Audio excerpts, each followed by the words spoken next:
thi nga tao na ni ti kapo thi da ng jing ko thi tarik som ni le di ni tha ni bui lu du ba adi am tu ma le ka simo service for ho ka ji ka cha tu chan pura pana hung ho dam sela di pu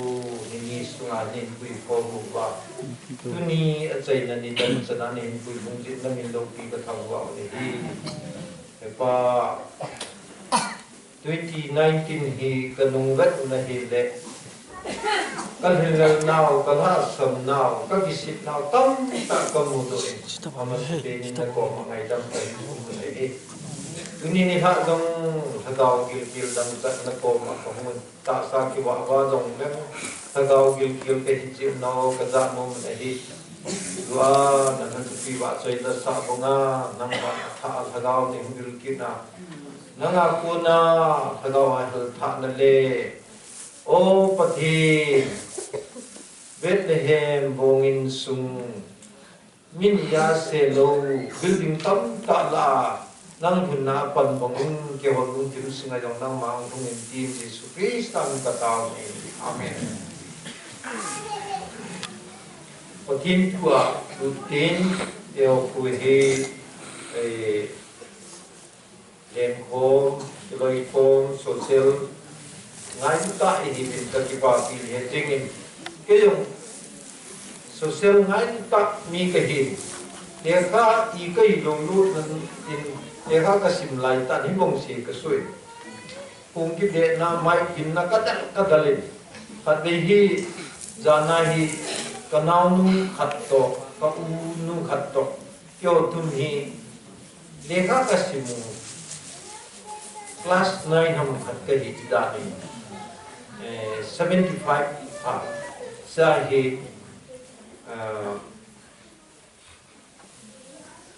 siru hin kyo ku kon gam lai kilometer ngalan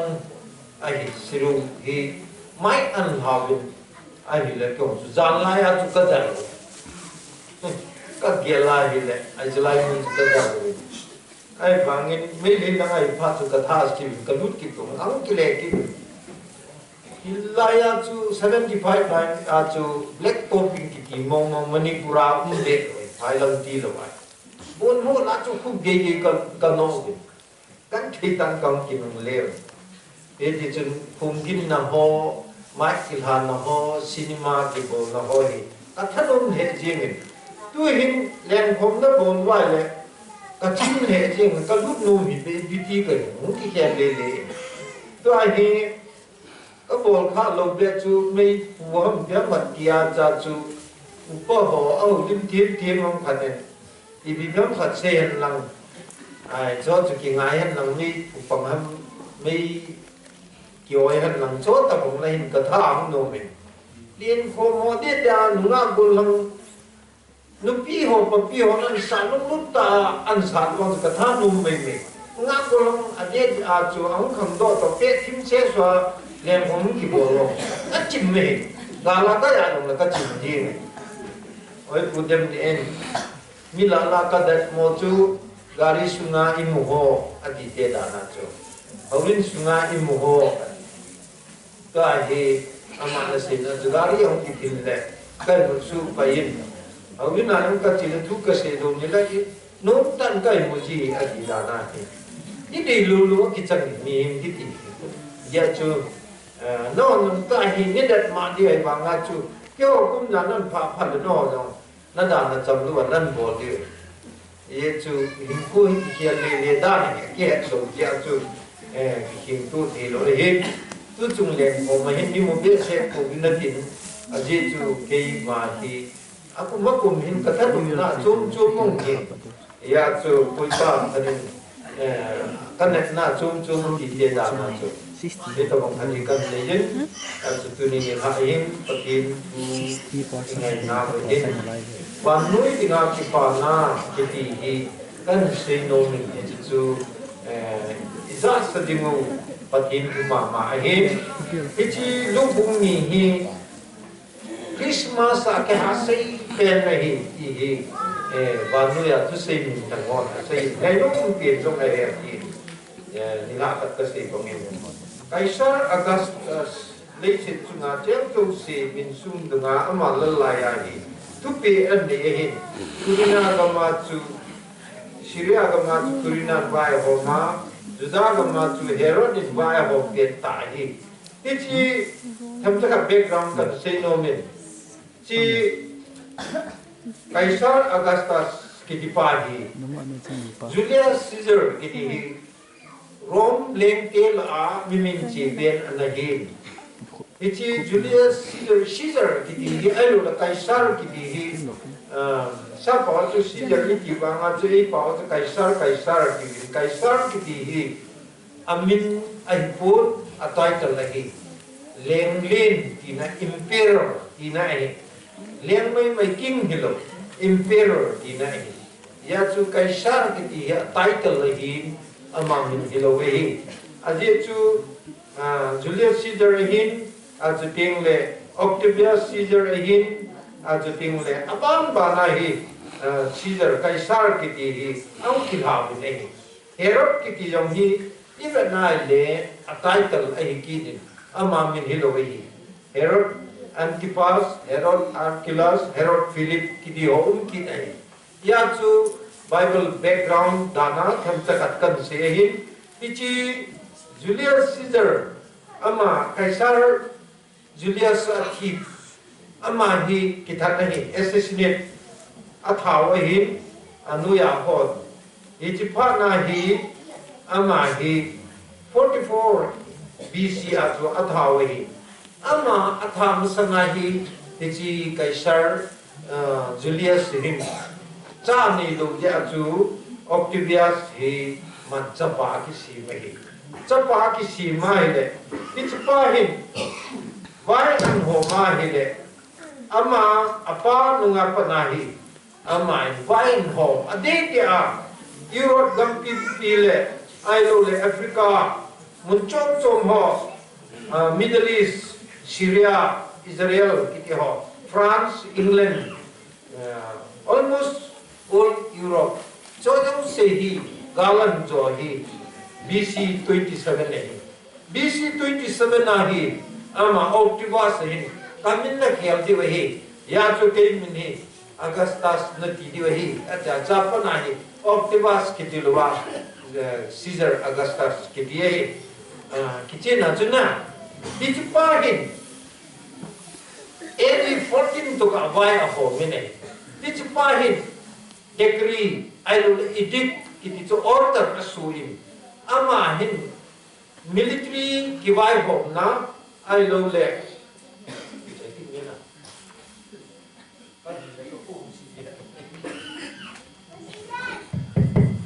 ama hinivai hom na ahi ahoi na ding le administration ahoi na ding le military apang ning ni da het na ding ailo le taxation mi ho hin kai ape na wa mi het hin na ding ahi ama hin census an la hi census hi akipang lo khat kan sei no me wrong te hin every 14 years ahi census abo hi whereas India le UK United Kingdom iti wanoi atam do every 10 years abo hi na lo ya chu amo hi every 14 years ahi achieve yu hi japana ya chu man jo ka se ko hi chi census hi ông do wai le mi that mong to wrong government no ya hi wrong na mai hom na no ya mi that mong di adia mi pi supaya pam thei zan ko mo thei yo ai lo le kaya don thei chu zan ham chu te la administration ki vai hom na chu anok na ding hi echi Julius Caesar successor Caesar Augustus Caesar Augustus hin echi hi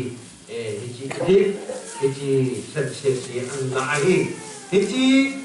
phat la ya chu Syria gama Kurinai via Homin Herodin Judah gama via Homin itu akan sesuai. Di Jepang tu aman sukses ini nang ma kopia ti hi namin na kisukso kediu ama ay sunga ama pung sunga tu pung langkai. For example, in nigel sil na ho ki mo chu cha sa na chi de ki gen ho chu lei ko na chi de hi song nuôi mang cái he đang nuôi na đang mol này đang mol cái tên không có chú mình đang mol là asu tiêu hi hít ta bảo nga chu hít chi dong hi tu ai hi juda mo dong chu bet he ma chi ding ai cha chu Nazareth apa nahi amani nu pa jinu gayam set chu an ki puya ngai a drama dik chu ga gel lo chu a jinu gayam set gai hagaya gai ki te na dan ko oi kill di dan kide chido de se do ni ho sa la jilo ai ma ha chu sangan an ti ko sangan na to jin mo tu sa an puya mi dinga chu ti chi 80-90 miles from get from to gamla ki hi am dan chu ninia hung ge ma ni sot ta hu ke de a ji chu kam cha mary su ku nai ja chu mary ting gel na chu amani hi non ta hu ki da ne ai lekin kalunga ka giat tu ji Bethlehem asi sunpan ade lu sei pa wa le hin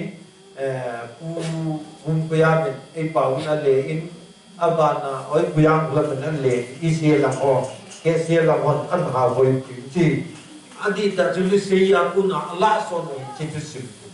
ti cha ko mon dramatize la bo hin ai pi le cha kuna apuna ba I het tu Akupi hi Bethlehem ki hi thêm cao hồn mai các ke ho Isaiah ke ho se ki jaget na sanga pana hi Bethlehem ma pi ni Messiah ti hi aum sa me hi na ni ai se la tu number mosi no ana se mosi khanga jong chu number kum som ni le dia jong chu a si ti aum dai ti chu I mu wai la tam ta mosi la ngai le asang lang hung hi dia pa chim sang ka jong hi Pakai Yesus hung lebih kese tak eh. Maka cai benar le. Genesis bung thum chang som lo na jong ku sim tila yang hi pakai Yesus hung lebih kese tak. Genesis bung thum chang som na. Ipiye na mitile. Adam de ipi satanin al ha'a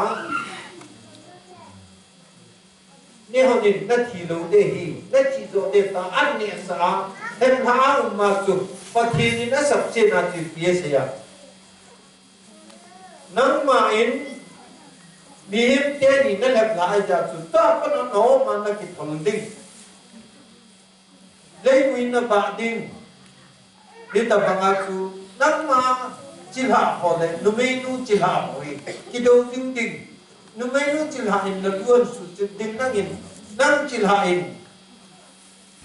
nu me nu chil ha ho ku ta kun an su chil ke ti hi chil ha ki hi pa ka Yesu Krista sei nai tai ta ti chu theo lu ji thi mo pa ka Yesu na ding chu Genesis chapter 3 verse 15 na pa na kun sai tai ti hi mission strategy ku mission source bu isimala sei ne Tuti hije chun kan ko kya ho tuni in even na hele Bethlehem ma ping ni hita sona ki sei sa tu Bethlehem ni ane ki go sai te je ale in hoi ta dong Messiah pin na ding ti agi ti Bethlehem a si sun pa na sun na le ko chi pathin tu hilo aman het ti ja sun na ko kalung ni na ka gel de akilom ta khat le akilom ta khat asut bi dam ti le ang hun na ding hoi ta ja ko hoi ta se mo aje chu Messiah Israel ke hu do di pa chu hi cha pi ni ti them ka wa na se sa Bible thim ma hi te wa chu Bethlehem mi te hi ki go nga pichila long chu mi ho so ki go nga mi ho so chu na building hi ama hun na nga sim bi yong sai ati ai wangin ama ho in Agel tabunga pakai Yesus Krista Messiah to hulung ji in itilaya hit Rome government na natong sipai langan natong khat minasa khat alun sa itu ijile usun patu sa ama pa na chu mga kibong chu ama ni chu ama hogel tabang hilong je Mary le Joseph chu mi wai cha hi je chu amani ge ta mi lunjong sama jong chu ko ge am hung mi mai te ako chu jinan chang ai tan mi lunda ding ong lo ai pa na chu ti amani ding am ong lo wa a jo na a chu ti le ka kwa su na chu ti nei te ni yong khat be ya so lo ko sai tai ti a ong ta ko ge ho in jong ka ti sai ai ba nga jinu chu lai na a jinu hin isu di ida na solo daham bongkul lampu sakol kul bongkul ki hen na lampu singiti ilai ku sa tati na sol lai le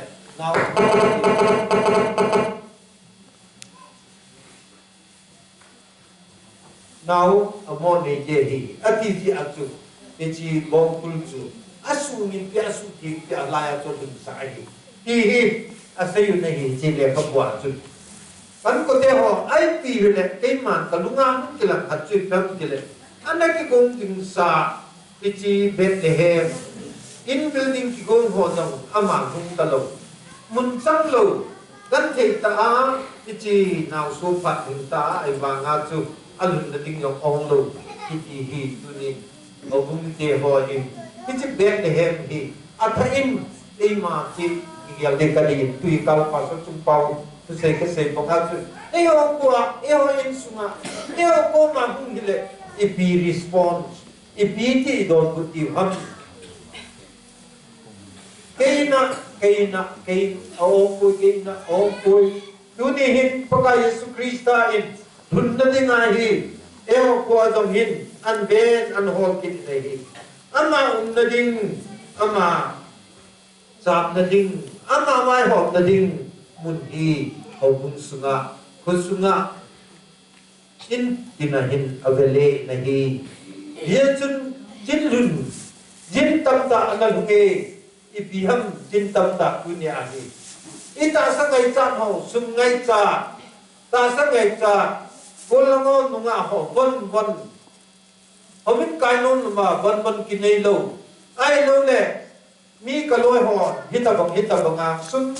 anu fa na pia neti chona ati hi jine tuna na lung sunga hi tim tam ta pathin sanga na dei jo in munna luai le jin hau nei to we ka tin no ne Bethlehem chu na oi moi Bethlehem ma ki gong ho dong chu na oi me moi ne whereas nang lung sung nang in sung nang sung nang umna ai lo le na ta sa hi na lung tim sunga hi paka Yesu Krista lal thei hina pin thei hina ti tu ni la tha ya tim ka nei e lung sunga mun kilang khatchu hichlaya jo atu wan noi ati pa na hi wan kilam mu wa cho na supena mu je chun ke mu chi ho cho ki cha le je mu nei a je chu akim belu ki chu wan kil chu ang pa na chu Gabriel wan kil chu ang nga hi le awa pem pum je ni nahi ako mu chu an salwa so je ni nahi sipat chu na mo ho akitsa ta nahi akitsa pa nun wan kil chu za wa kitsa hi win ije na mitile vermin kai man nang ho mi ho do sidinga atang pa ipana tu pa kai bukti nahi ve atang pa ipana tu pa lấy sự chung áo phụ này kipana me ai vangin ha cham pa kipana superlative degree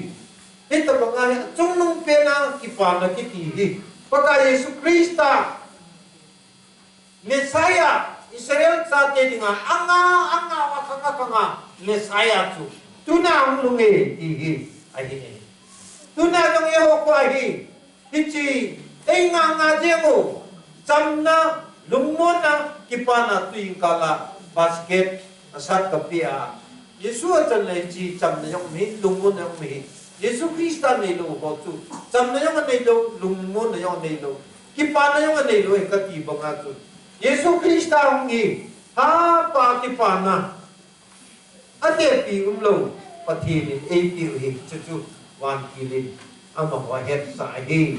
a ji chu na ho ding ni David tu pia chu bet ne ma ku hi nga ka a ping ta Israel cha te hi chu phat la ya chu rom sarkar no ya gan the to wa pa sa to wa e ta ba ka chu mi no ya Israel he politically religiously hong tu adong atu tingle politics adong mi no ya ma hi ama hi na sata alung uhi na sata hi gan the ya lung le ma ya au lai ta Hilai ta mo na ngai cha tu huin na hi jalen na hi ulai pau ki se jalen ka mai angai cha jalen ngam pi thei chu ne sai ai ti ai le se jalen nai po pathin mulo lengam chu Jesu Krista ti chu atu do no mai tu ne adong hi mulo lengam le se na jalen na sang atu ti do tun so na ki pa na mun Sang dengan su pathin in acha te e ho ti promise e bon mai paka Yesu Krista su hung pe ngai ta so ta pe ngai ta so na pe ngai ta ai manga huin kwa kisan do ho ti ngai tu ni chan ge ya su ti ti pin tha ni Christmas la la atun nung pe ni pathin thang wa mas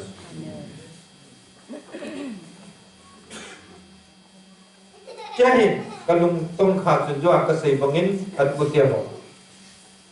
Hilaya Tusim kat kasimai le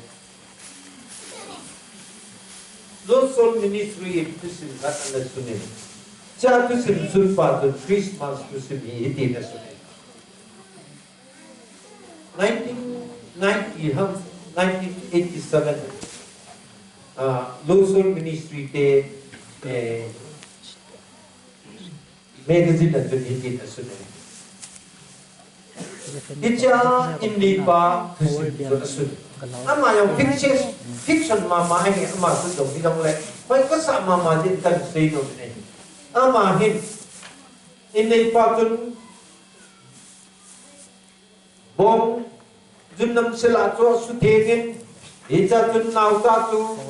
alum tadi mamlo de tun anuin ganan kong sunga Gani an pe na din kung sunga chun nauta to lup sain avein 1 kilo ai lo la say du sorry kel moi chim hon hung ma dawa ki on am ka na si bai abu hota ave ai le amma he janin ai pe ta pui ati amma na dong hi pe ti chun ba ahungin ji nau sen chunga chun aum da ba amma hi Ajingin ama hongin na kisudwa chino nga hin ama puse ding chosune o kabuhin ku layang tinga kainang lunga pun sila phayong pelo pathin cha pai mo mo na helas kalup na jo kano tinga kakisi wale ti hat cha sune nei tuni ni la dong kan ku te eo dong pathin ang sunga kisi lo na da pathin dei mong hin ku manwa hinta chu dunia hi ilung sung hi 100% pathina pe do na inei wale pathin ki pa na len pe nei ka tino me nei be men hi cha chu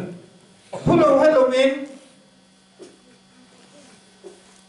wan til to wan mi de neo hon ki tam tam ke ko man la sa ne hi chung nung pe na pathin do pi hen lấy chúng ta chăm lên lắng mi hiện tiền chúng ta nung lấy nào mình nó xong rồi nó ăn sạch rồi nào tiền nó là direct nó ăn sạch sa chú quan kỳ hồ tâm tạo kỳ hồ máu bạn chơi là sa theo lệ các bùn chân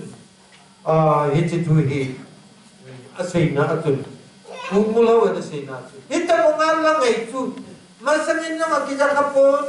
tunang kita kapon kunong yang le chỉ sang ngang ngay đầu chú thì giờ tập bốn tê ở đây 1 kilo ngay tain iti wana ama hoy ang sunga bong kuma anajanu lantu na to pachu thupi ta to pachu iti ami mo na ganle ganan kong sunga ang banga chu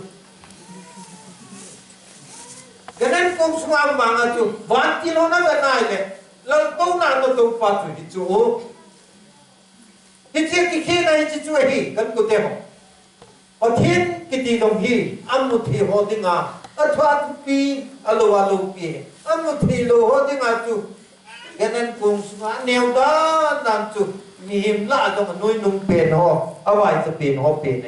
ไอ้บางอินบางทีหอเลยวันละมาเป็นหินเบหอจุวันนั้นเราต้องนั่งตรงปะไว้หอปัตุกุนันหิจิลายาฮีหิจิบงจุนนำสิลาอุนดีไงจักจุอันนั้นจิไปอัมบุวะอัมโหกินมาดีปฏิทินตั้งวันมัน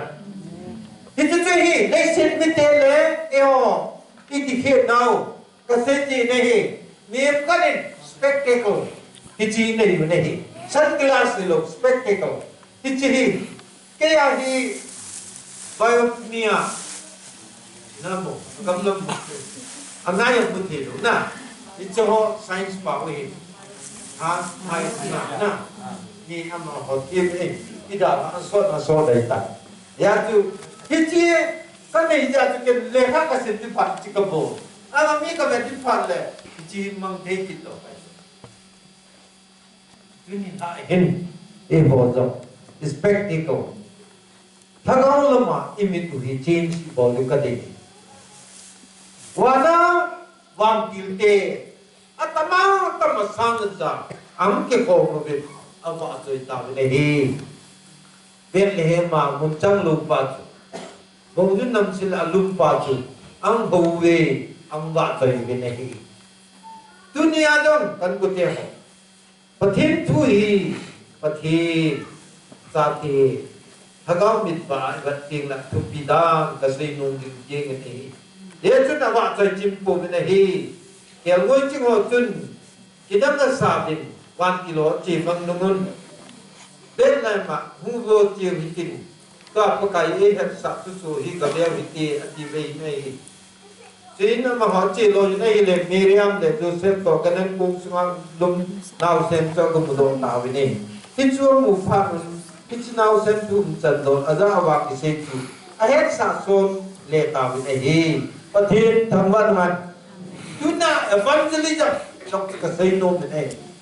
ที่จีกิปานาทุบะอากามูอามอกิปาตากิจาหัวจูอากิปาตาอากาลดูแลกิเซปงงานาวจ้าจอมูเป็นเองอามูว่าจูกิจายโลเซสวันพานุไม่ประเทศทั้งวันมันตุนยาฮีกันกุเดโฮประเทศทุกิติฮีดัมโดเอสุรจันปุลงอนเอวโลโลอิติวิสุรจันปุลงอนดัมโดเอยังก็ไงน้องดาดียังก็ใส่สุรจันปูเปาลาก็ไงน้องเป็นตาจูดัมโดยเล่เช็ดเดียนเนี่ยเอวเอทิที่อยู่แล้วไอ้โมดันที่ได้น้ำมันเช็ดเด่นเดี๋ยว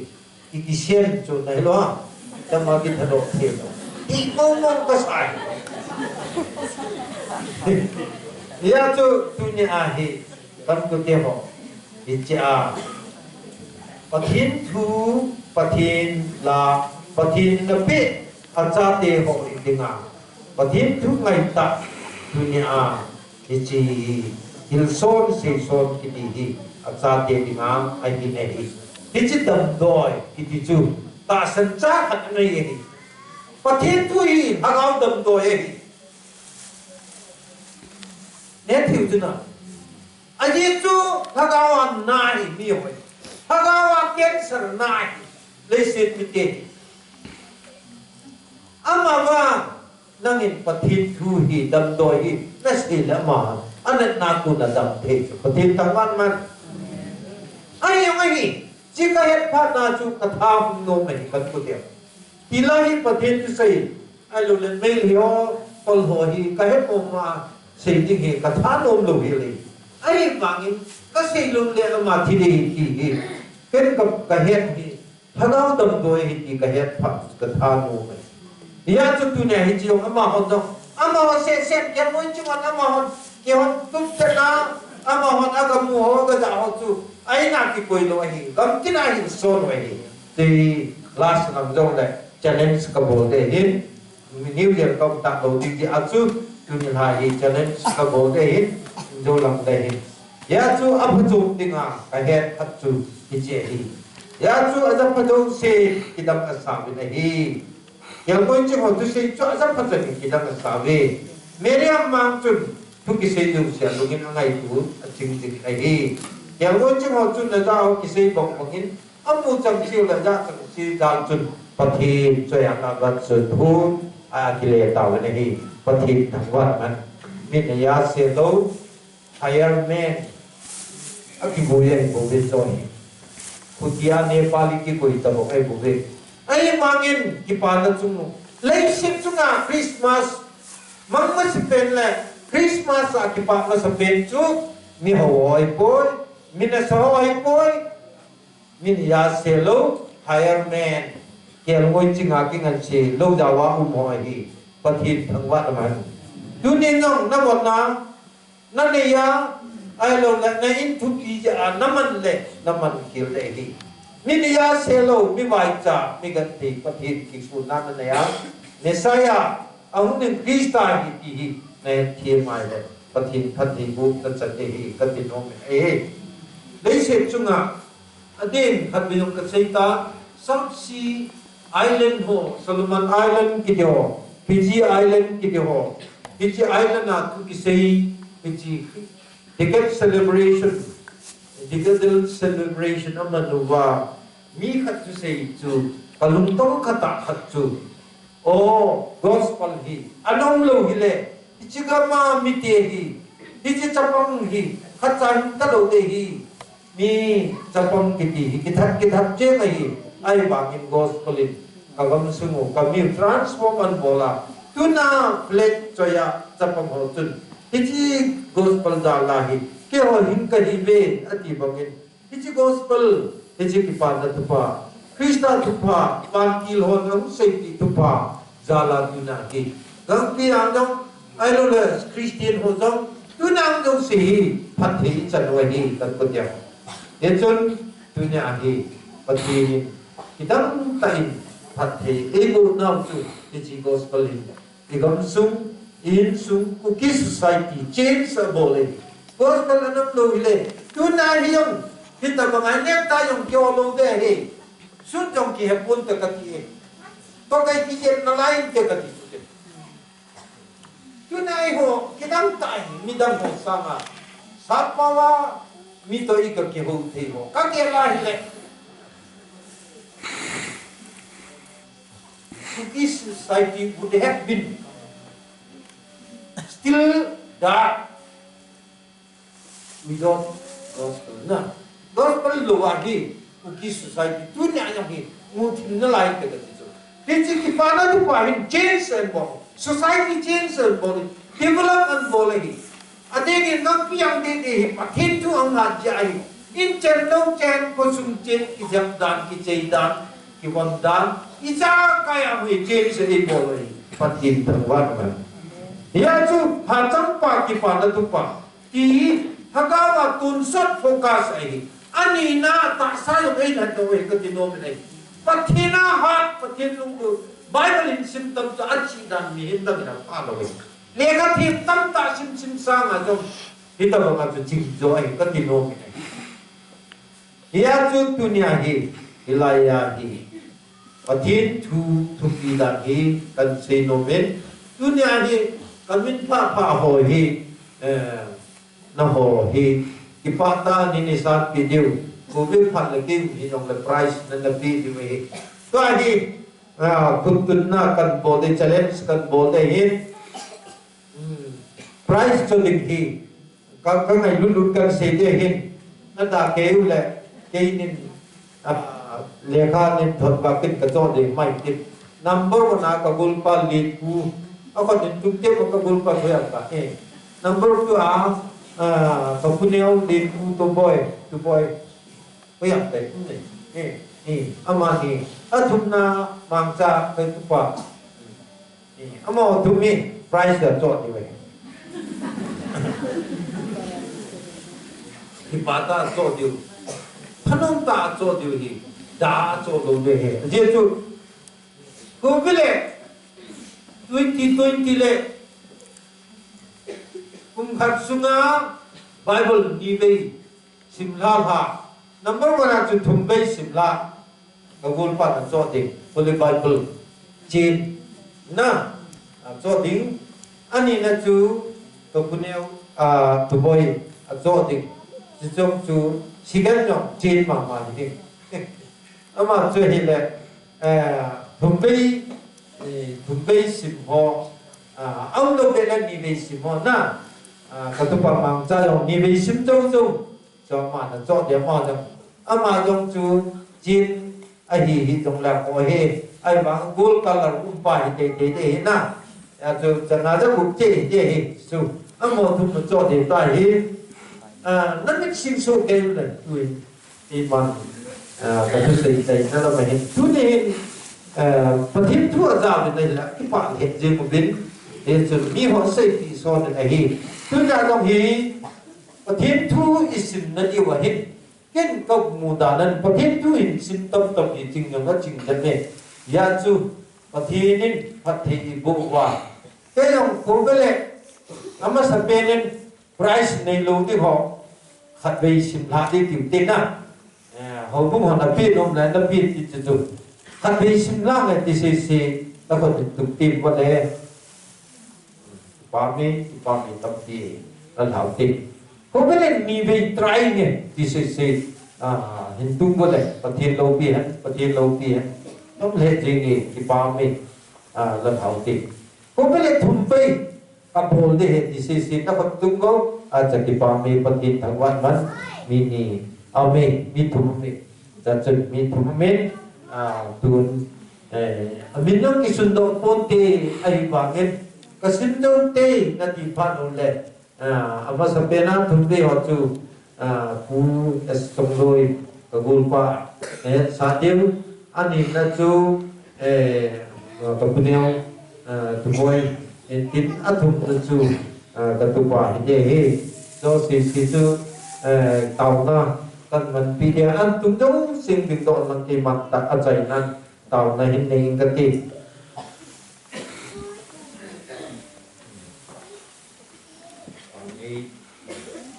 tung dong si chu di ko khat be nam thum be han ni be jong le in so ke lang thu sin khat ka se je bit chi ke pe lang Queen Victoria the lion ni khat hi vai a ho mo le Allah be se jinin England gam hi thuno ko kam tam be se jinin ni khat ya le won a su lain ko wa hi lawaya village hin achita hi aki hui la in village la chun wa le wa bangla tu ting la gamong la chun ti tu na sipai mo na bo in civil war na ki wan sai ama ho hi some of these guys ama ho le ama ho miet login agachi ne ai la trong khát tu hin cùng gì tu hin apa le ding mun apa wa ile kun sa hin wa nam thi min kolom phe gu ông khi chặt ta ne hi le dang ta im vilis kana in phai mong lâu khát con ne hi in hơi bé sẽ đầu phát con này hình ăn rút này áp cái kiểu tạ có đã kiểu ai thế cái này một phần là lúc xếp in là vài bộ là sao thì đây bây giờ nhìn đây là tháp thì đang nghe gì này ăn mà nông thì sung ở trên phát động sao thì khát ăn pin chỉ sao thì sung ăn cái phong tàng lên mua độc sung ăn gì ta ăn gì nila ng pumida ni ako ang bigulo. Jatun sum England Queen Jun Kato ama sa atin su ang pinay. Kita nga sa ipiningari sum kita magtampi inay diyan. Zanya nabi sa atin nabi su lemu en pate sen ya chu ko akuna hoi lo hi ya chu ki pa thim pi an sa tin to chi suminan pi e ama nu chu ki pa sa kap ta ida na ka o kalien mu hi kai pa sa tin pe mu ka ti ai mang kam mu ni na dim ka he ka pu ama hi lam halak ka sa tin na hoi zo ka pi ding a hoi lo man la mang ta tin ta ap lo ka na pe chu ka ki si le je ki tin ki si ta e tu ni no kan ko te ho le si chu ai ti cha yam ti wa hin ne ta da power ko ki chu bi na hi pathin na to na hi pathin ni na ho din ti na dung zu ya hi pathin na to din ka te hi ya chu sumam ai lo re pi ham Bible simam pathin na to at no ta pang ni pakai kan ti ni ka pa thin ta jing pathin pa chom cha na cha te thao e ki na mi lo pi ka wa le hi Bethlehem mi te na ne he hi jong le pathin kia mui chi mon an ne he to chi pa de sel a sei son son ne hele mi tam ta ne he don na mi lo bi ka thang wa ne hi dunia jong milal ho minu sa ho he di jong le mi gan te mi ha so ho nang ma ki ngai ki ning ka ta ne hi tu ni hin mi ho sa minu sa ho pathin na ma ha jo mi wai ta mi gan thi ho hi nang ma un lam hello jong tam ta amin tunin na tuzat ki say dong le nang ma o da nom lo wa kulai tu nga Christmas zule san golu ma mga ita mga chong sit ki bodo tam ta umbe paka ama ho dong hagaw ho di nang tunin la ang di mo zo se aki ngai tu bong le aki tip na dung ja thum bei zo ding loi ni ve zo ding loi khat ve zo ding loi ang ding hagaw tha na pya phat thi bu ding anh tàu bị này he ni na jala sei kêu sei wan ne ngadam ka sei ka nang lo pi na le ang ting chang na phat thei bu chan na ding Jesus Christ ta min kan thu ni amen ki pa la san ko dem te ta ni ta te ni pa te bu ki tàu